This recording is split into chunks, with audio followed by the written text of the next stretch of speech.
Welcome. Data all around. So much data, not an answer to be found. Healthcare doesn't have a data problem, it has a decision problem.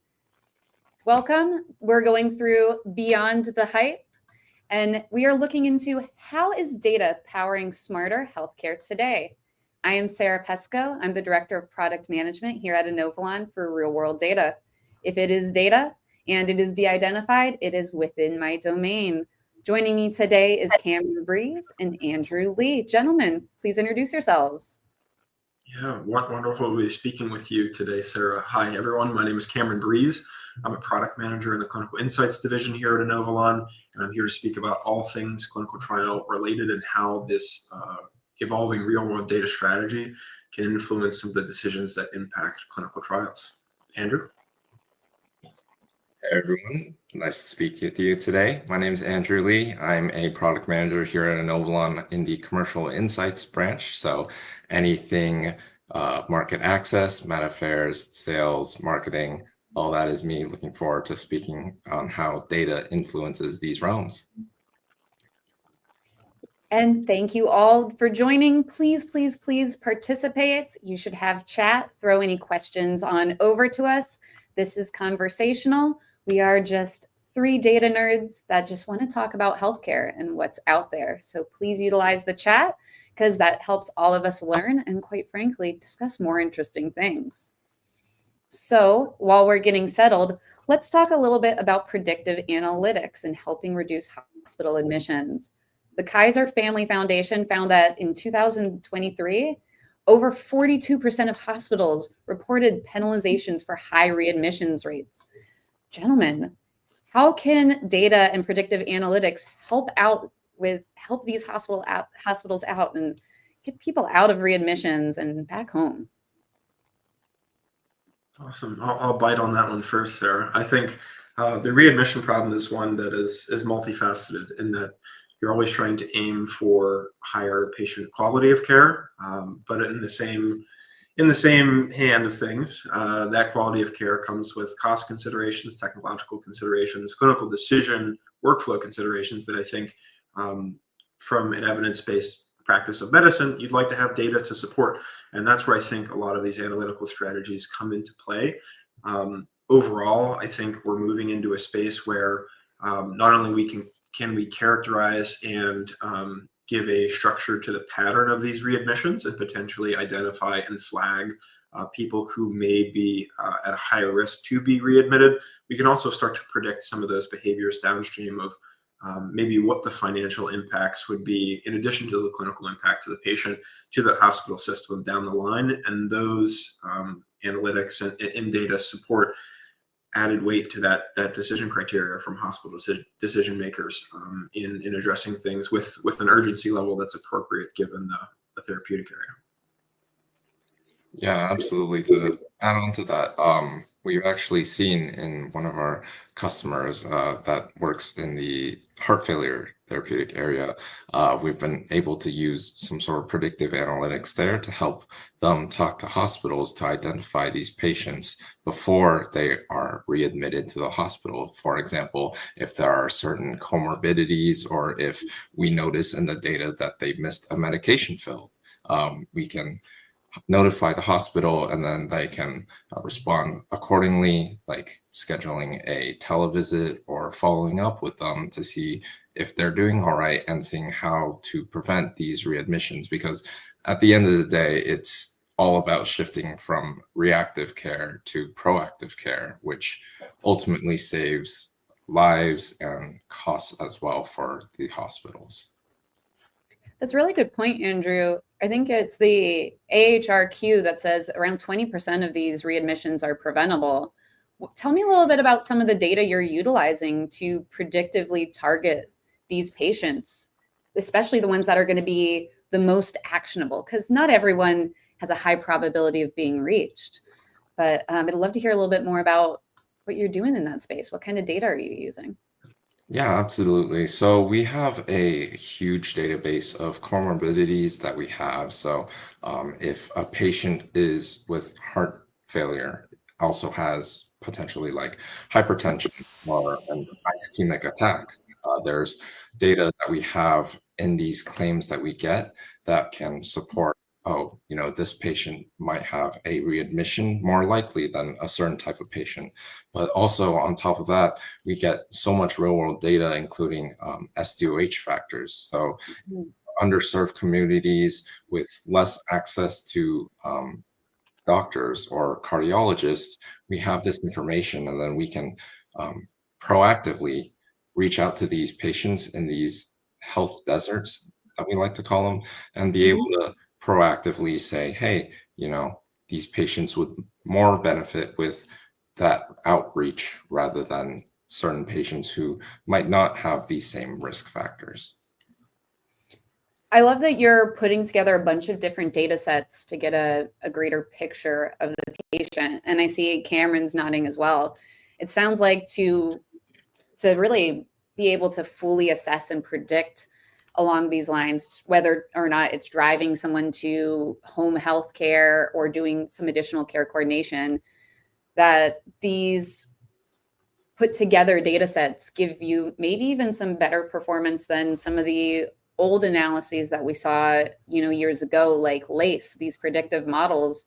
The technology that we have today to be able to look through those large data sets is very empowering. I think that that's really exciting. And of course, once again in chat, if there's anything with readmissions, if this is resonating with you, or if you want to know a little bit more about some of this secret sauce that we're talking about here, of course, we'd love to get into it. But I'm going to move on to the next area. And I know that this is one that Cameron, as the clinical trials expert on here, that you're really interested in. Let's talk about a little bit about how data can help out clinical trials, whether or not that's accelerating them, especially when you have conditions that are really underserved and you want to be able to get a treatment out there, or even the fact that 80% of trials fail to meet their enrollment targets. Tell us a little bit how you're playing around with data and how you're really utilizing and leveraging data and, quite frankly, technology, because the two are right hand in hand, to help that space. Absolutely, Sarah. And to give a little bit of a context for those who may be less familiar with the clinical trial space, clinical trials are required for approval of medications and therapeutics and devices in the United States. Those trials can be expensive. You have regulations binding their performance, and they have qualified medical professionals that are running the trials. That data has to be collected, assessed, and organized in a way that can be submitted to the FDA. All of these things are quite costly. So if you think of a pharmaceutical organization that's thinking of a trial in, say, type 2 diabetes, if they have a desire to recruit people with type 2 diabetes, common sense would say, hey, let's just make the inclusion and exclusion criteria one ICD code, right? That would give you the widest net. Now, in reality, that's not what we see when it comes to inclusion and exclusion criteria, and that's for a few reasons. Those inclusion and exclusion criteria serve to better characterize and define the patient population, and in giving a more narrow definition, you do increase the likelihood of that trial success. And as we move towards more targeted and precision therapies, many of them are dependent on genetic or metabolic mechanisms that aren't present across the entire population. So they may be leaning on combinations of diagnoses with clinical information, qualitative reports or subjective assessments from the clinical professionals that interface with these patients. And that added complexity is something that you have to attack on a multimodal front. I think we have great APIs set up for things like structured data and lab tests and results. You've probably had the experience of getting a ping on your phone when you have new blood work available in your chart. That is all automatable on the research side of things as well. As we move forward, we have new entrants into the space like AI scribes, where you're generating voice information, you're generating large amounts of notes and reassessing that information over time. A combination of that structured and unstructured information is really what biopharma and life science sponsors are looking to use to best characterize those patient populations. So I think overall, the use of these tools is really dictated by a need to have more accurate and more easily digestible understandings of what these patients are actually comprised of. What are their clinical characteristics?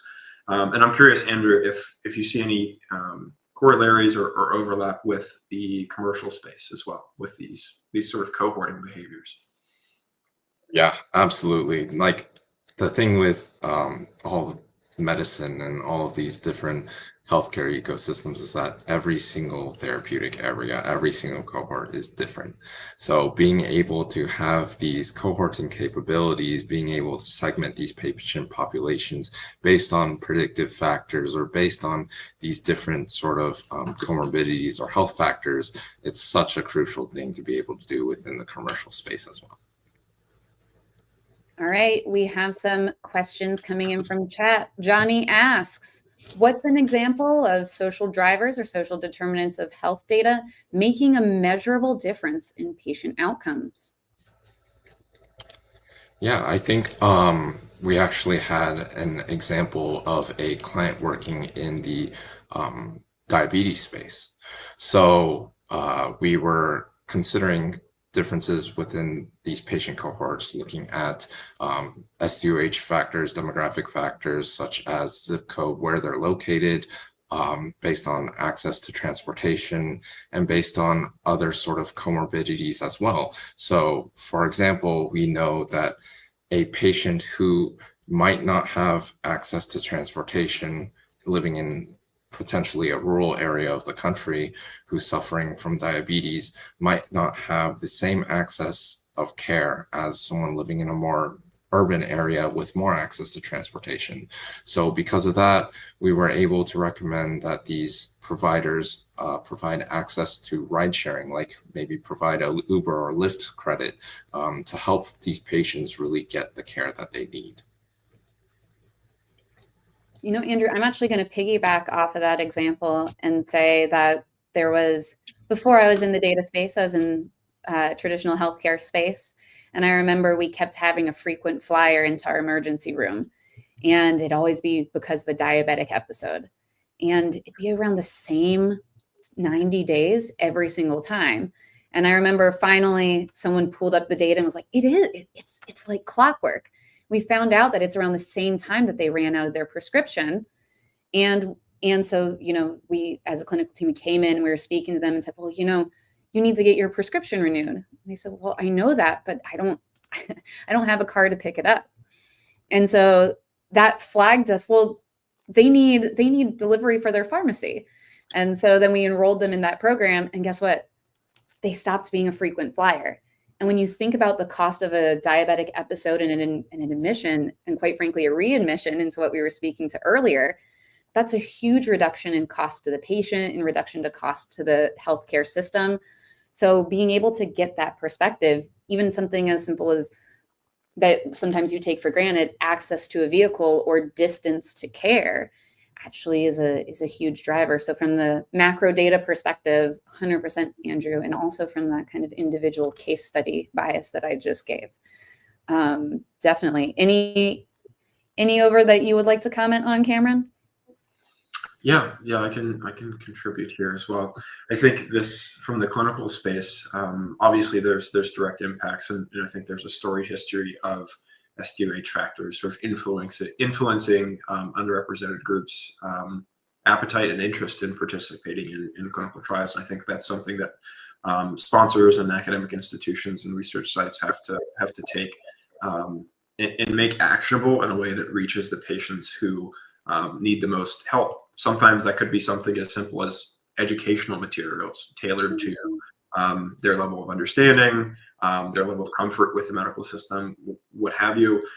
We do see programs popping up with the Uber, Lyft style credits, particularly with the burdens that are associated with clinical trial research, where even if you have a willing patient, they're totally committed to the study.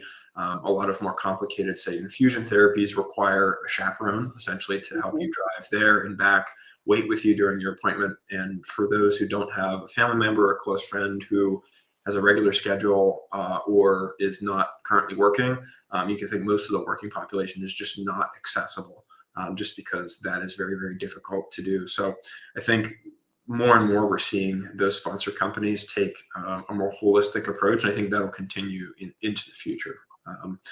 And it looks like we have a second question that's come in too. And Sarah, let me know if you want to keep rolling on the agenda, or we can poke into the questions. But second question here is, what kind of data signals are the most predictive for identifying patients at risk?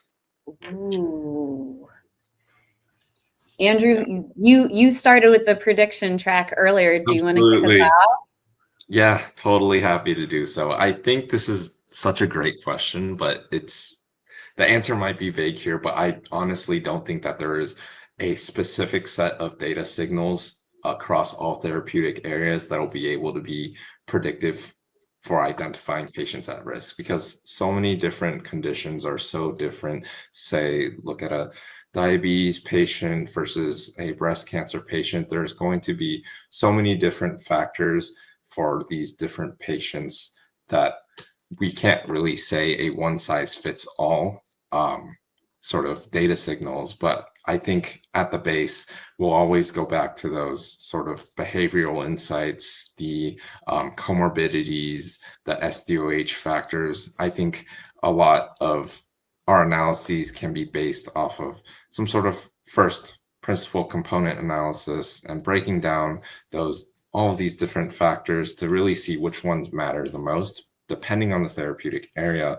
And then based on the signals and the output that we get from the PCA analysis, we can figure out what should we use for our data signals, what should our variables be when running any sort of predictive modeling.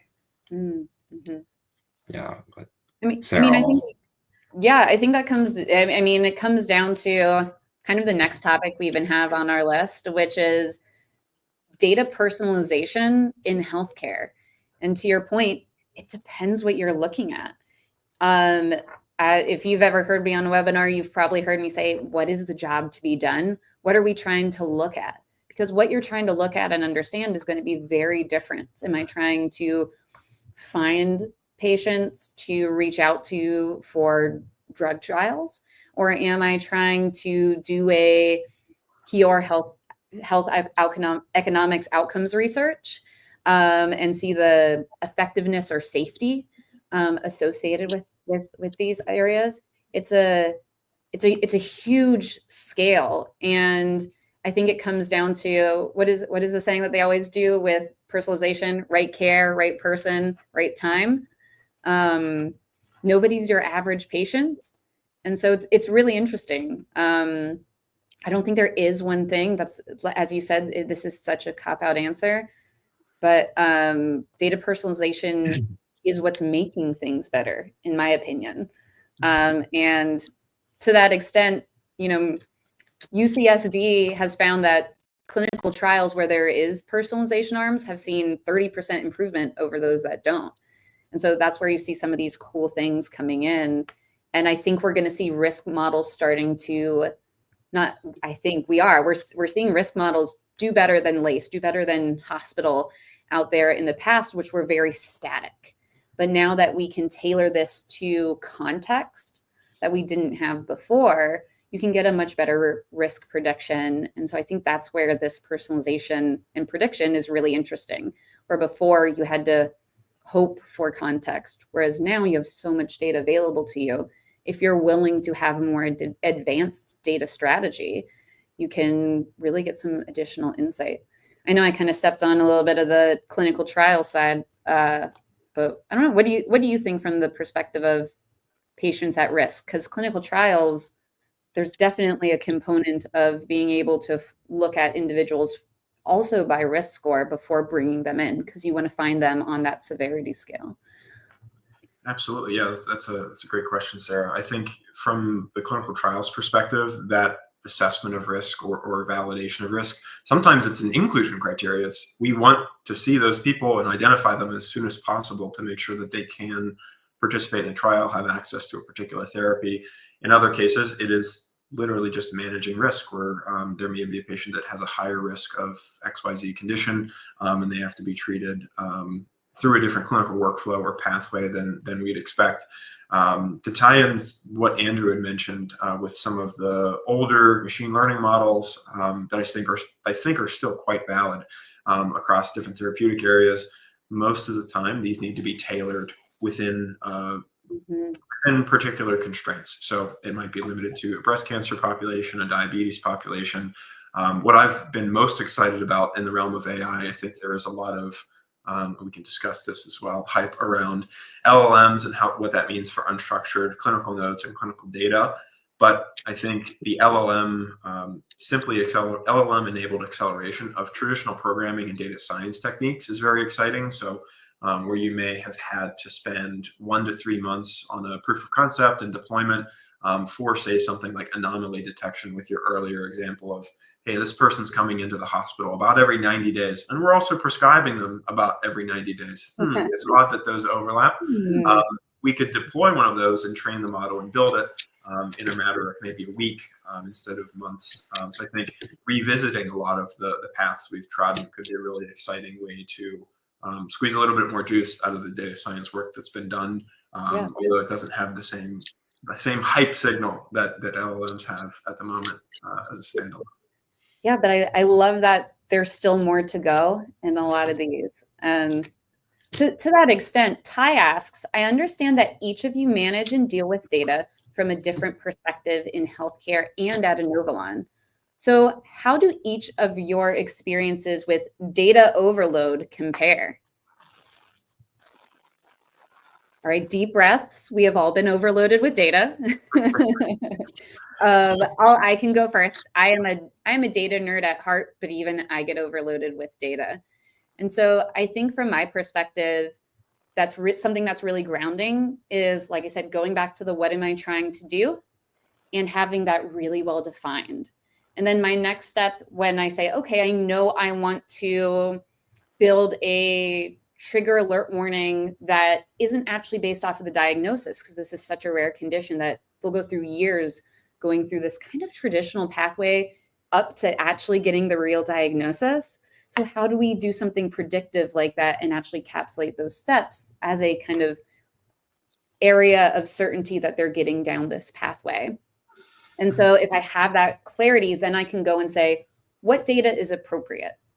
And go back to the sources that are going to best serve that piece of information. So I would always say grounding myself in what I'm trying to answer and then selecting my data, because there's a bunch of data out there, but not all data is right for what you're trying to do. So make sure you have a strategy. Right. Yep. I love that take, Sarah. And to piggyback off of what you would essentially express there with the sort of bimodal approach of picking a data-oriented way to understand and structure what information you have in front of you, and then pare that down into something that's a little bit more simple. I think I'd like to emphasize the importance of partnering with companies with demonstrated clinical expertise. That applies to pharma, it applies to research, it applies to data suppliers and vendors, because at the end of the day, you do have a very unique problem in healthcare to compare to something, say, like an e-commerce website. They may be collecting seemingly random stochastic data of how people pour over their website and navigate and make particular decisions. They have to apply techniques with no information essentially on the consumer behavior and try to elucidate who, what, where, why, how, and when clinical medicine is grounded in reality. We have an understanding of the physiology and the biology of the body. So we can take a first stab at what we think might work. We can demonstrate a hypothesis. We can gain evidence either for or against that hypothesis and use that to frame our analysis going forward. So Andrew, I'm happy to have you speak on this as well, but you mentioned too principal component analysis, and not to turn this into an engineering PhD lecture, but that's a great way to take something with sort of n dimensions, something that is very, very hard to wrap your head around, and then simplify in a mathematical fashion to identify what is the most important data for the given outcome. But again, Sarah, as you said, you must have a desired outcome to rank what the impact on that outcome is. And I'm actually going to pull a question out of chat for Andrew. Why is this the moment, this is coming from Eric, in healthcare that there's a turning point happening between data and insights? Why is it happening right now? Absolutely. I think in general, healthcare, life sciences is an industry that's a little bit slower to pick up on data trends because there's so much regulatory, there's so much just data of all of these different patients, and usually we're a little bit slower to pick up on trends where, you know, AI, generative AI, LLMs have been so huge within the like Cameron was saying, e-commerce space, and we are a little bit slower on that uptake. However, I think this right now is that turning point because we are starting to see like the spring shoots, like the first few companies and the first few use cases of generative AI and LLMs within healthcare. So this data is finally being used within life sciences. We're seeing it in commercial, we're seeing it in med affairs, and we're seeing the impact. And we're saying that right now we need to be able to follow that trend and be able to use these sort of predictive analytics, all this data that we have to be able to keep up and to be able to just leverage the power that has grown to be so mature in other industries safely within the healthcare and life sciences space. And then we have one from Amanda. She states and then asks, in my experience conducting research with occupational athletes, obtaining real-world data has consistently been a challenge. Yet, it's a critical step in accelerating research timelines and improving trial recruitment. Given the growing importance of real-world data in driving clinical innovation, how have your clients leveraged it to enhance the speed and effectiveness of their clinical research and recruitment efforts? Yeah, I can tackle that one, Sarah. Amanda, I love the question. I think there's a few different angles that we've seen our clients kind of navigate this question. Most trials, as you know, are very, very specific to a particular disease area or therapeutic indication. And with that, there brings upon certain challenges that there may be a trial where analysis of unstructured text, say for a trial looking into treatment-resistant depression, you have subjective notes, you have psychotherapy notes, you have maybe other records of drugs that have been tried and failed and rotated over time. And that very unique dynamic is something that is mainly text-based. You'll have to explore.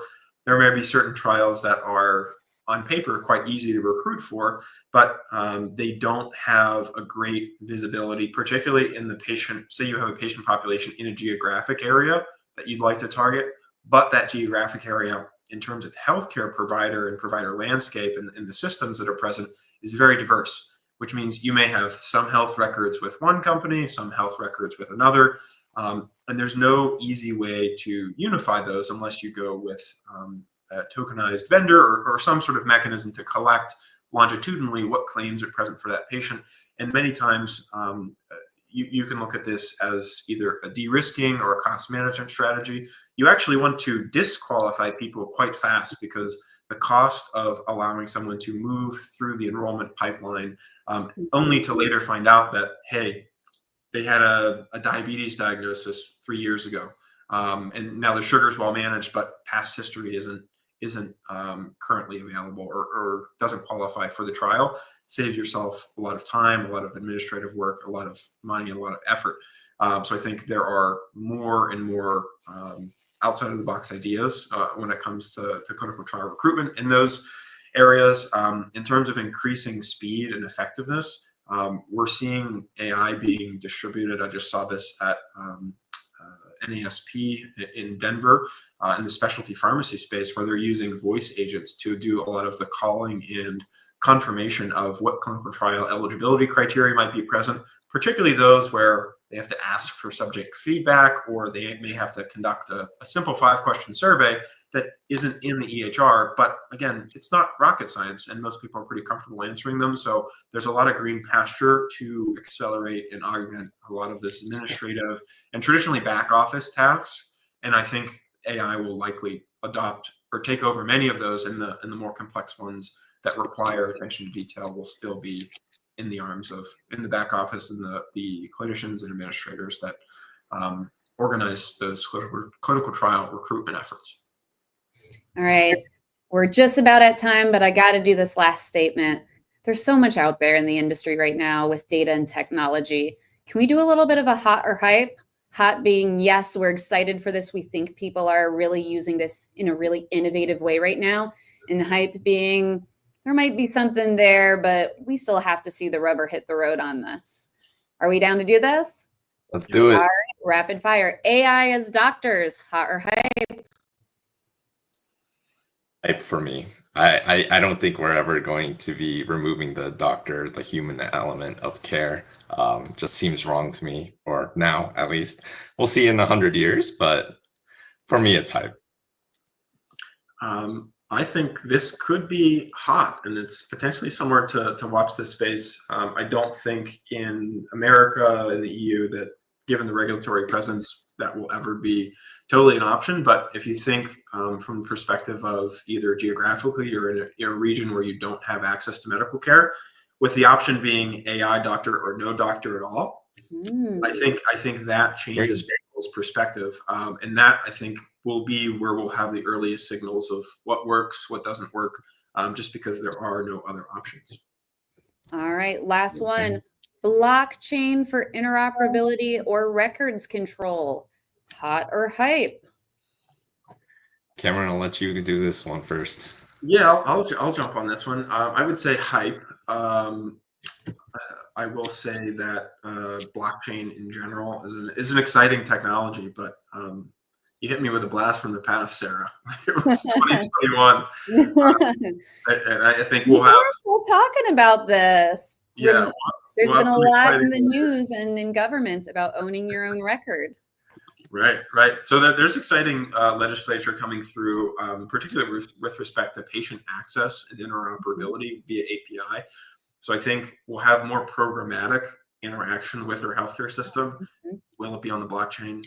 I doubt it. Andrew, are you on this blockchain hype? It's all hype for me right now, to be honest. I think we're still quite nascent in this area, and it'll take quite some time, probably a few decades, for us to maybe potentially get to the stage where we can consider blockchain. So still hype for me for now. Having a planned data strategy or going and working with a data house to have a planned data strategy, hot or hype? I would say this is a hot strategy to do. As we spoke about before, if you're drowning in data, you should ask for help. It's in your best interest. It's in your patient's best interest. It's in your financial best interest. I think that's pretty clear cut, and I'm excited to see where the space evolves.